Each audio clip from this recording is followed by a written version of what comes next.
Okey, bismillahirrahmanirrahim. Assalamualaikum warahmatullahi wabarakatuh dan selamat datang ke channel Farhan Jamal. Jadi pada hari ini aku berada di Negeri Sembilan. Okey. Aku rasa semua orang dah tahu dah di mana jalan yang aku nak redah pada malam ini. Tak lain tak bukan ialah di Jalan Bukit Putus. Okey, aku buat di jalan ini disebabkan oleh ramai sangat review yang suruh buat di jalan ini. Aku tengok kat mana-mana video aku dalam YouTube, semua komen kata kalau boleh pergi jalan Bukit Putus, jalan Bukit Putus. So demi subscriber yang telah subscribe, atas penghargaan aku dekat korang yang support channel ni, jadi pada hari ni aku buat juga atas permintaan korang lah, di mana jalan Bukit Putus seperti yang korang nak. Okay. So semalam aku berada di Perak, aku buat jalan dekat Batu Gurau, dan malam ini aku terus gerak pagi tadi terus ke Jalan Bukit Putus Negeri Sembilan untuk buat review di jalan inilah. So seperti semua sedia maklum, banyak kisah-kisah misteri yang berlaku di jalan ini. Jadi pada malam ini kita akan tengok sama ada kisah-kisah tersebut ataupun cerita-cerita tersebut relate tak dengan keadaan jalan pada masa kini lah. Tapi yang kebanyakan cerita-cerita seram yang ada di dalam Jalan Bukit Putus itu kebanyakannya cerita-cerita lama, tahun 2000, tahun 90-an seperti itu. Sekarang ni adakah ianya sama seperti dulu? Jom kita jalan dan tengok review ni. Okay. Okay, sekarang jam telah menunjukkan 1.40 pagi. Okay, sekarang kita berada di jalan yang akan menuju ke Bukit Putus. Jadi kita akan mulakan perjalanan. Bismillahirrahmanirrahim. Okey, sekarang kita dah dekat nak sampai ke simpang yang masuk Jalan Bukit Putus Lama. Jalan Bukit Putus Lama. Dah nak sampai nak kat simpang dia. Lagi 300 meter di hadapan. So dekat sini, okey, ini dia papan tanda dia. Kalau korang boleh tengok lah di bahagian kiri ni, iaitu Jalan Bukit Putus, Jalan Bukit Putus Lama. Yang depan ni terus ni ialah highway baru. Ini papan tanda dia, Bukit Putus. So kami akan lalu Jalan Bukit Putus pada malam inilah. Jam sekarang telah menunjukkan pada pukul 1.53 pagi. Okay. Ini kau pegang yuk kamera. Kau pegang sampai habis, sebab dia kejap ni. Okay, baik. Inilah jalan dia, Jalan Bukit Putus Lama. So kita akan jalan di jalan ini. Bismillahirrahmanirrahim. Okay, aku tak tahu, aku no idea. Aku tak pernah lagi lalu jalan ni, sama ada waktu siang ataupun pada waktu malam ataupun lagi. Aku tak tahu apa yang ada di hadapan, macam mana keadaan jalan dia. Jadi kita jalan slow-slow je lah. Okay. So anggapan aku, oleh kerana dia ada highway yang baru, jadi highway lama ini kemungkinan tidak lagi digunakan untuk laluan orang lah. Even pada waktu malam apatah lagi kan, sebab ada highway baru yang telah dibuat, yang lebih besar dan lebih cepat untuk sampai ke Kuala Bilah. Ini merupakan highway lama lah. Okey, dekat sini ada satu papan tanda, iaitu awas kawasan lintasan hidupan liar. Okey. Tengok di situ seperti haiwan tapir. Tapir. So trek ini kalau diikutkan tak jauh lah, tak terlampau jauh sangat. Jalan yang Bukit Putus Lama ni sejauh 7 km je kalau tak silap aku. So trek tu pendek sahaja. Namun walaupun pendek, kita tidak boleh kita tak boleh memandang rendah lah terhadap kejadian-kejadian yang pernah berlaku di jalan ini pada sebelum ini. Okey. So mengenai kisah-kisah yang diceritakan, pada pandangan aku sendiri, kemungkinan kisah-kisah tersebut betul, disebabkan kisah tersebut diceritakan secara detail tau, kisah-kisah yang ada tu. Berbanding dengan jalan yang pernah aku pergi sebelum ni, kadang-kadang ada cerita yang diceritakan secara umum, umum lah kan, penampakan umum sebagainya. Tapi untuk jalan ni diceritakan seperti detail lah jalan tersebut. Dia punya cerita, huraian cerita tu detail. So ada anjing sebelah kiri. Okay. So my expectation, aku punya expectation bahawa jalan ini tidak dilalui oleh sesiapa lah pada waktu malam. Okay, sekarang kita masih lagi berada di jalan yang mungkin ada orang. Okay, ada tempat karaoke sebelah kiri. Kalau korang boleh lihat, depan ni ada seekor anjing. Okay, banyak anjing yang berkeliaran di sini. Kemudian ada beberapa struktur bangunan lah di sini yang tak aku difahamkan nanti bila berada di pertengahan jalan, di atas, di tengah-tengah perjalanan ini. Okay, ni apa ni? Ini pun ada bangunan dan banyak anjing ya di sini. So kalau korang nak lalu jalan ini menaiki motosikal, so agak berbahaya pasal anjing ikut di belakang. Ada anjing ikut 2-3 ekor. So dia tak ikut dah. Sampai jalan gelap ni dia tak ikut. So mungkin dia jaga kawasan itu. Okay, so inilah jalan dia, Jalan Bukit Putus. Okay, so aku pakai lampu tinggi. So okay tak? Aku bersama dengan seperti biasa lah, sama member seorang. Kami berdua sahaja malam ini akan melalui jalan ni lah. So sampai tadi memang ada struktur bangunan. Sampai di atas ni aku tak berapa pasti lah. Okay, sebab tak pernah lalu, aku pun tak ada idea berkaitan dengan jalan ni. Cumanya orang suruh request tolong jalan buat review jalan ni pada waktu malam. So aku buat lah. Okay, sebelah kanan ni ada macam kawasan penempatan ataupun kawasan camp kot. Ini belah kanan ni, kalau boleh nampak. So ada macam, aku perasan ada cahaya lah. Mungkin ada orang kat dalam ni. Ni kawasan camp perkemahan dan sebagainya. So kita biarkan lah. So inilah jalan dia yang mungkin pada satu ketika dulu digunakan oleh pengguna jalan raya, di mana dapat menghubungkan di antara Seremban dan juga daerah Kuala Pilah. Okay, pada zaman dahulu. So ini jalan dia. Kita akan melalui jalan ini. Okay.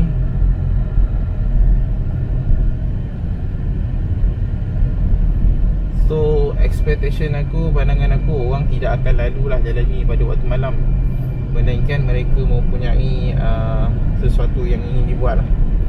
So jalan dia ni pun dah kecil dan sangat-sangat bersemak samun. Dah tak jaga ni jalan. Macam tak dijaga sangat lah. Mungkin sampai di kawasan tempat tu je tadi. Okay,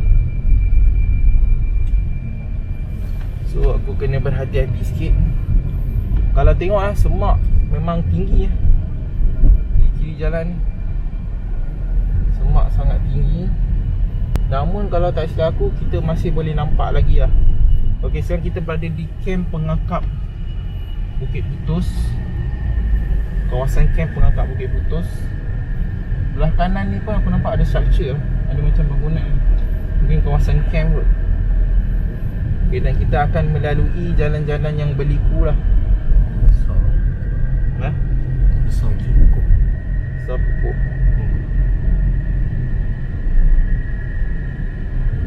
Okay,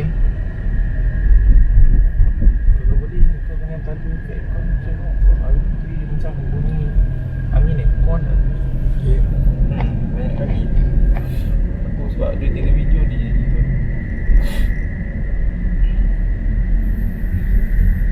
Okay, baik, inilah jalan dia. Agak bahaya dan sempit untuk dilalui pada waktu malam. So expectation aku memang tak akan ada kenderaan lah lalu di jalan ini, pasal ada highway yang besar, yang laju. Sekejap korang akan ni lah. Sebab highway yang baru tu dia terus potong bukit. Kita ikut jalan ni lah. Tapi satu ketika dulu jalan ni diikuti. kecil. Burung lah.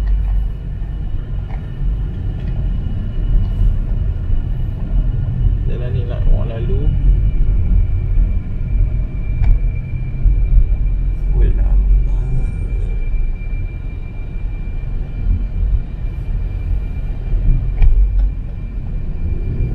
Track dia pendek saja, 7 km saja track dia, tak panjang. Namun pada pandangan aku lah, korang memang takkan lalu lah jalan ni kan. Takkan lalu pasal ada jalan lain. So So tak ada kepentingan pun untuk lalu. Melainkan kalau kau nak lalu waktu siang ke apa, untuk menikmati pemandangan, okey. Jogging siang boleh. Tadi pun ada anjing ikut kat belakang, yang masa sebelum sampai jalan gelap ni. Aku risau lah, 2-3 ekor anjing ikut kat belakang. So kalau nak naik motor kan, nak buat review naik motor ke apa, agak bahaya. Kalau mungkin siang okey kot. Kalau malam dia jadi macam anjing dia protected dia punya ni kawasan. So aku kena bawa pelan-pelan je jalan ni, pasal dia selekoh tajam yang banyak, kemudian jalan yang sempit. Okay, sekarang jam menunjukkan pukul 2 minit tengah malam. Okay, awas selekoh berbahaya di hadapan. So kita akan habiskan jalan-jalan ni sampai ke keluar jalan besar. Okay, ni ada pokok tombang belah kanan. You have arrived.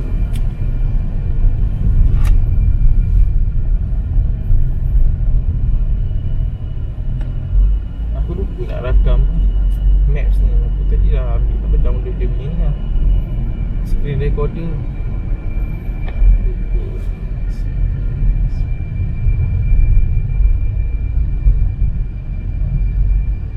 Kau okay? Okay.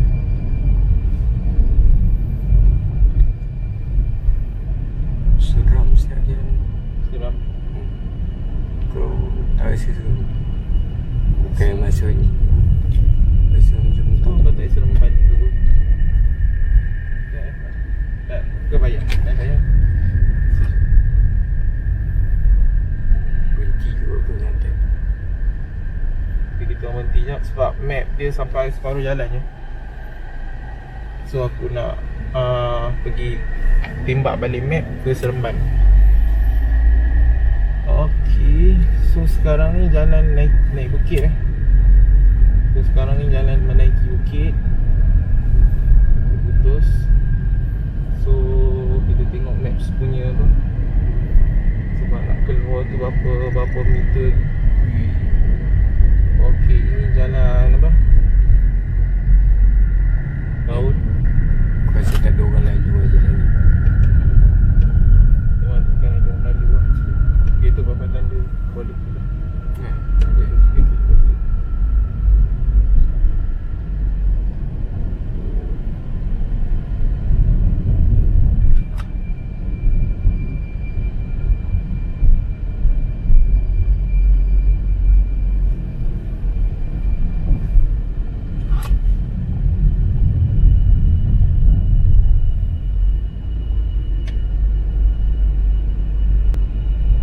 So kalau mungkin yang waktu dulu, yang masa highway tu tak siap, jalan ni masih digunakan orang.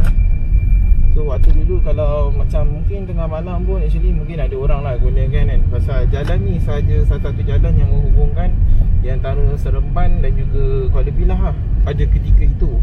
Namun pada masa kini, kalau korang lalu tengah-tengah malam ni, memang agak creepy lah. Pada pandangan aku sendiri pun, aku rasakan jalan ni memang agak creepy untuk dilalui. Dan seperti macam ni nak kata kat korang, kalau korang lalu jalan ni pada waktu malam, memang sure takkan ada orang lah. Macam aku cakap tadi, melainkan kalau orang tu dia ada something nak buat ke kan, video dan sebagainya, so dia akan lalu jalan ni lah. Namun kalau macam biasa-biasa, macam tak ada kena-mengena, tiba-tiba nak jalan, okay, orang takkan lalu lah jalan ni. Okay, sebelah kanan ni ada struktur bangunan. Aku tak tahu bangunan apa. Kita buat sekejap. Okay, cari aku punya ni.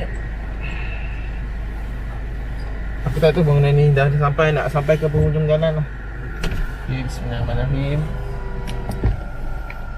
Okay, ini adalah bangunan tempat pelancongan. Okay, boleh nampak kot lah. Nampak. So dia tulis Taman Gunung Angsi. Oh, ini dia Gunung Angsi punya trekking lah, untuk korang naik ke atas Gunung Angsi ni. Dia punya ni. Lepas tu ni ada tandas. So malam memang tak ada orang lah. So kita teruskan perjalanan. So ini merupakan betul-betul ini merupakan jalan yang nak naik trekking ke Gunung Angsi. Aku baru tengok Facebook sini aku dia apa? Dia baru upload naik ke Gunung Angsi ni. So ni dah jalan besar dah. Dia yang rare kat atas jalan tadi. Aku tak dan nak cerita. Okey baik, ini adalah Tengkolok. Tengkolok apa ni nama dia? Okey, belah kanan ni ada Tengkolok. Sekejap aku sharp kan Punggatik. Okey, ni ada Tengkolok ni, kawasan ni lah. Kawasan rekreasi atau kawasan ada ni batu nota tu. Mungkin boleh baca lah kan. So jalan ni tak lalu lah ni, waktu malam memang tak ada orang. Ha? Banyak cerita walaupun itu janji. Cerita, ada satu cerita. Okey, sebenarnya jalan ni aku sebenarnya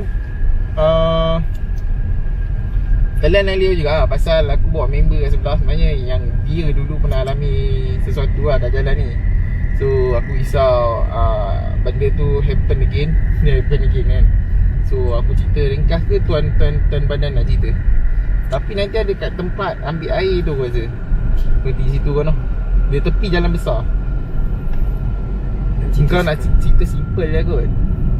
Cerita simple, lepas tu watak-watak yang ada dalam tu kau macam cakap kenalan je lah kan. Tak payah bagi tahu detail. Lepas tu sampai yang kau kena apa, proses rawatan lah. Macam mana proses rawatan tu dan sebagainya kat situ. Itu sebenarnya cerita yang ada lah pada kisah jalan ni memang ada dah cerita. Namun dengan member aku sebelah ni yang ikut ni, dia pun ada kisah tersendiri di jalan ini lah. So aku agak, yang tu aku sebenarnya agak risau, takut dia rasa something ke apa kan. Dia rasa sesuatu dan sebagainya yang menyebabkan sesuatu berlaku di jalan ni, ada sejarah diri dia. Jadi habis dah jalan ni, ini dah masuki jalan besar. So sekarang ni aku nak pergi satu kawasan yang orang ambil air mineral di situ. Jalan tak ada orang. Belah kanan ni tu. Ini je. Ini kawasan orang ambil air. Aku rasa di sini kot. Kau ingat je tak kat tempat mana? Kat sini ke apa?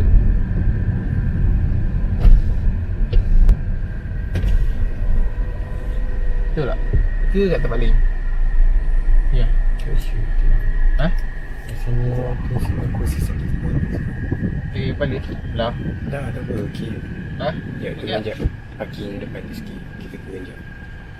Tak, kau sakit kepala, takut kau Tak, okey. efek. Okey. Betul lah? Serius. Sebab ni tengah record ni. Dah pergi sini. Ikut tuan badan lah. Aku okey lah, aku tak rasa apa-apa. Jom. Jom Bismillahirrahmanirrahim. Kita berhenti sekejap kat tepi jalan ni. Jalan besar.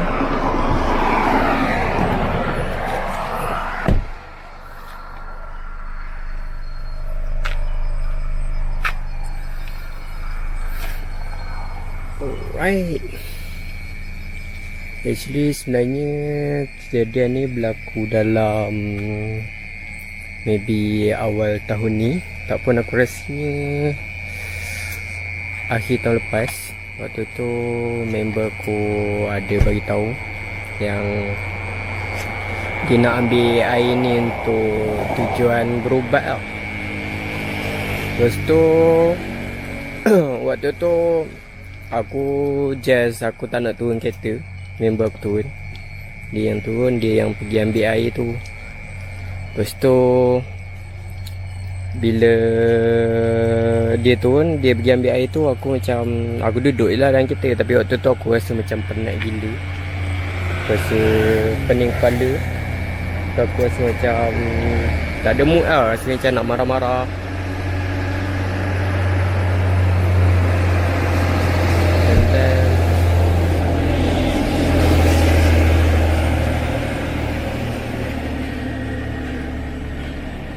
Dan tak apa lah, bila dah ambil air tu, lepas tu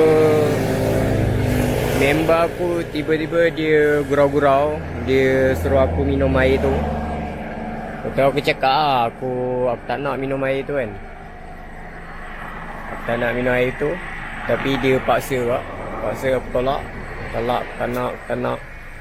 Lepas tu dia ambil air tu, dia renjis kat kepala aku.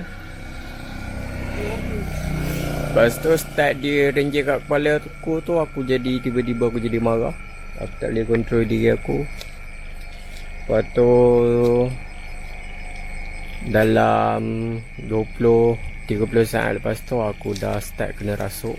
Aku dah tak boleh kawal diri aku. Aku start bersuara macam makhluk lain. Aku bersuara macam suara harimau. Kamu cerita dalam ni kereta pak bunyi kereta tu. So bila sekejap masukkan kereta sebab kat luar ni bising. Tadi aku tak dengar.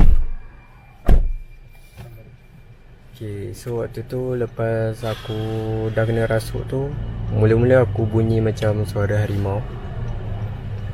Lepas tu aku start mengekek, mengilai macam pontianak. Lepas tu aku cakap benda yang bukan-bukan. Sampailah benda tu berterusan agak lama, lebih kurang 1 jam. Sampailah kita orang sampai kat rumah sewa. Member aku bacakan ayat sikit. Lepas tu dia paksa aku minum air tu. Bila dia dah paksa aku minum air tu, lepas tu aku dah tak sedar. Aku tertidur. And then mungkin dalam 2 jam, 3 jam lepas tu baru aku bangun. Aku bangun, badan aku lemah. Tu aku rasa macam letih sangat. So far benda tu lah yang berlaku bila aku ambil. Bukan aku ambil, bila member aku ambil air ni dan dia paksa aku minum. So far itu lah pengalaman aku bila lalu kat jalan ni dan diorang ambil air ni. Air ni difahamkan sebagai air penawar bagi certain orang. And ada juga orang-orang, ramai lah orang datang ambil air ni kan. Waktu petang-petang, even Cina pun ada datang ambil air ni untuk tujuan perubatan lah. So itu je dari aku. Lepas tu yang dekat Darul Shifa, Oh, waktu yang kau pergi rawatan tu, cerita sikit apa yang berlaku kat Darul Shifa. Sikit je lah, supaya orang tahu macam mana keadaan tu. okay, waktu macam mana waktu aku Tu kau tak pergi, sedar. waktu aku pergi kat Darul Shifa tu, aku dah pesan awal-awal kat ustaz tu. Aku cakap Yang Darul Shifa tu lepas ni kan, lepas kejadian yang kat sini ni. lepas kejadian kat sini, So buat rawat, kami pergi pergi rawat lah kan. ha. Cuba cerita sikit kalau kau ingat lah. So lepas pergi rawatan kat Kedah tu, aku cakap kat ustaz tu mula-mula sebelum dia baca tu lah. Dia Baca tanya ruqyah. apa masalah. Aku cakap tak tahu, rasa macam ada something dalam badan. Lepas tu dia cakap okay tak apa, dia boleh tolong kan. Tu aku cakap lah, tak tahu lagi kan boleh tolong tak, sebab aku rasa benda dalam badan aku ni benda yang ganas kan. So bila dia start baca tu, aku dah start jadi agresif. Lepas tu aku buka tapak silat, aku buka bunga 100 silat. meters. Even sebelum ni, seumur hidup aku tak pernah belajar silat. And ustaz tu pun tak tahu dari mana benda tu datang. Dia cakap kemungkinan benda tu benda liar, benda dari jauh. And start daripada hari tu lah yang badan aku jadi macam quite vulnerable. Rasa macam benda senang masuk. So benda ni actually depends pada orang lah. Kalau orang tu macam semangat dia tak berapa kuat, benda ni memang akan senang masuk. Tambah-tambah bila kau lalu kat tempat-tempat yang ada sejarah dia sendiri lah. So bila aku lalu tadi kat tempat air tu, aku dapat rasa berat kat belakang kepala aku. Tapi tak macam sebelum ni lah. Sebab sebelum Dia ni berat tu, dia tanda ni kan, dia nak masuk dalam badan ke ataupun bila ada sesuatu yang kuat kau rasa, baru kau Dia- rasa pada je. benda yang aku rasa bila aku rasa sakit belakang kepala ni, sebenarnya dia cuba untuk masuk. Dia cuba untuk masuk lah. Kalau kau sakit kepala ni, dia cuba untuk masuk lah. Dia cuba untuk masuk. Okay. Kalau selalunya dia masuk ni, dia nak bercakap. Tak tahu lah, ada setengah dia nak bercakap, ada setengah dia macam nak mencabar. Dia nak tumbuk lah. Dia nak mencabar sebab benda ni sombong. So far tadi aku dapat rasa sakit belakang kepala aku. Tapi Yang masa dekat atas bukit tadi kau ada rasa something tak? atas bukit Oh, tadi sikit. aku rasa agak seram. Seram, tapi ada tak rasa macam sikit kepala macam rasa- ada something nak masuk ke? Aku Ataupun ada kau dengar rasa. something ke? Aku ada rasa macam sakit belakang kepala. Oh, masa naik tadi ada Ah. rasa lah. Kuat lah dia punya sakit kepala. Maksudnya kau boleh kontrol lah. Benda tu tak ada kuat sangat, tapi memang ada lah. Dia try lah nak try ke? Aku cuba kan nak tengok takut-takut ada kan, tapi tak ada. Dia tak boleh masuk lah. Okay. Lepas tu yang ustaz tu, lepas tu dia boleh yang masa kejadian tu, sebab aku tak ada kat tempat kejadian, dia boleh settle lah yang masa kejadian tu. Ustaz tu dia cakap Waktu dia kejadian tu, masa dia tengah rawat tu, apa yang berlaku masa proses rawatan? waktu dia rawat tu, bila mula-mula seorang je yang berubat aku. Lepas tu bila dia cuba nak kontrol aku, dia tak boleh kontrol sebab dia sampai dah jatuh kursi. Masa dia jatuh busi tu, kau buat something kan ada? Maksudnya secara fizikal lah. Aku tolak dia. Okay. Waktu tu aku tolak, aku buka bunga silat. Dia cuba nak pegang ke? Dia cuba nak pegang kepala bahu aku. Oh, okay. Lepas tu waktu tu ada macam kayu penghadang, macam kalau korang perasan dekat dekat masjid kan, kat bahagian Pemisah. perempuan tu ada macam kayu penghadang. Setengah masjid ada dipakai kayu. So kayu tu waktu aku kena rasuk tu, aku tendang kayu tu sampai pecah, sampai berlubang kayu tu. Lepas tu waktu tu semua ni lah ustaz-ustaz datang. Sampai 5 hingga 7 orang datang keliling aku baca ayat Ruqyah. So bila dia orang pegang, dia orang bacakan ayat tu, benda tu macam keluar masuk. Ustaz tu lalai cakap, dia cakap benda ni dia tak boleh buang sebab Tak mampu lah kot noh. benda tu depends pada badan aku juga, sebab aku penerima. So dia just dapat bagi aku tenang kan. Dia just suruh aku banyak istighfar. So baca ayat-ayat Al-Quran untuk halang benda tu lah. So far benda tu tak berakhir kat situ lah, sebab Panjang benda lepas tu aku ada kena ikut rawatan susulan lah selepas tu.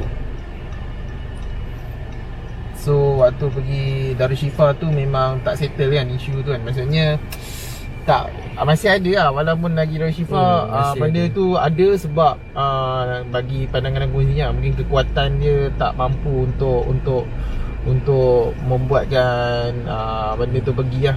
So sekarang ni kau masih rasa dia lagi tak sakit kepala ke? Sekarang dah tak ada. Tak ada lah, clear lah kan? Sebab kita berada betul-betul yang kat tepi ambil air ni. So aku ingat tu je lah kisah yang berlaku. So sebab tu aku tak cerita kisah yang ada berlaku tu. Nanti aku tagging lah kat bawah, korang baca lah kan kisah yang ada ni. Sebab aku nak ceritakan kisah yang member sendiri alami. Okay. So aku ingat sampai di sini saja. Aku nak tutup konten kat sini. Kita setelah sampai ke penghujung rancangan dah ke penghujung video lah. Jadi itulah kisah yang nak diceritakan di Bukit Putus ni. Sebenarnya ada sejarah member dan kami berdua ni yang panjang lah. Lepas tu sebenarnya episod tu panjang. Yang tu dia cerita bunga sikit je, yang apa yang kami alami, apa yang dia alami di Bukit Putus ni lah. Aku waktu tu tak ada dan aku tak tahu kisah tersebut. Sebenarnya yang dia rawatan di Darushifa tu aku tahu. Aku ada dengar lah daripada kenalan kan. Jadi sampai di sini saja untuk review Jalan Bukit Putus kali ini. Dan aku dah okey, kalau nak cerita review tentang jalan tadi, sesungguhnya waktu jalan tadi aku rasa macam memang rasa creepy lah, rasa seram, rasa jalan ni different daripada jalan-jalan yang lain lah kan. Daripada orang cerita tu apa semua, aku imagine benda tu pada anggapan aku sendiri lah, berdasarkan cerita benda seram kat situ, aku ingat benda tu adalah kisah benar lah, bukannya kisah rekaan ataupun macam saja-saja nak menakutkan, bukan. Aku ingat tu adalah kisah-kisah benar yang berlaku. Jadi so far konklusi dia, jalan ini tidak sesuai untuk dilalui pada waktu malam lah. Dan dia macam jalan dah terbiar, dah tinggal, orang tak apa-apa lalu sangat. Mungkin orang lalu siang-siang naik basikal tu okey lah, dan dia dah siang-siang. Tapi kalau malam memang tak ada orang lalu, melainkan sesuatu yang kau nak buat lah kat atas tu. Tak tahu apa benda kan. Okey, ini dia papan tanda dia. Okey, ini bukti dia. Okey, jalan Bukit Putus. So aku ingat sampai di sini saja untuk video kali ni. Jangan lupa like, share dan subscribe channel ni. Dan jika korang ada komen ataupun cadangan ataupun apa-apa saja, tolong komen yang penting lah di DM Instagram aku dan juga inbox Facebook aku. Aku akan baca, aku akan respon. Kalau komen yang nak penting tu di YouTube ni, sorry, minta maaf, aku mungkin terlepas pandang lah. Sebab banyak sangat komen. Selalunya bila aku upload video, aku akan terus buat video yang seterusnya. Aku akan baca yang awal saja. Okay, jangan lupa like, share dan subscribe channel ni. Dan nantikan video yang seterusnya. Assalamualaikum.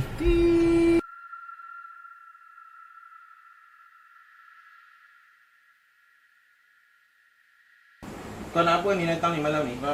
Kenapa kau datang malam ni? Kau nak apa? Gagal. Ha? Malika gagal. Malika dah gagal. Siapa yang hantar kau kemari? Dajjal. Dajjal hantar kau kemari. Kau apa ni? Jin ke apa? Jin Ifrit? Kau syaitan? Iblis. Kau iblis lah. Tak nak bercakap dengan kau lah. Kalau kau iblis, aku tak nak bercakap dengan kau. Kalau kau jin, aku nak bercakap dengan kau. Itu kami tunggu malam, tak nak datang. Bukan gelanggang aku. Bukan gelanggang kau. Ya. Aku 7,800 tahun. Kau datang tak diundang. Mereka mengundangku. Kenapa? Dia dan lelaki ni. Kenapa? Tunjuk bukti. Dia datang ke tempatku. Di mana? Negeri Sembilan. Negeri Sembilan. Apa nama tempat tu? Bukit Putus. Okey, sebenarnya jalan ni aku sebenarnya kalian Alia juga lah, pasal aku bawa member kat sebelah sebenarnya yang dia dulu pernah alami sesuatu lah kat jalan ni. So aku risau benda tu happen again.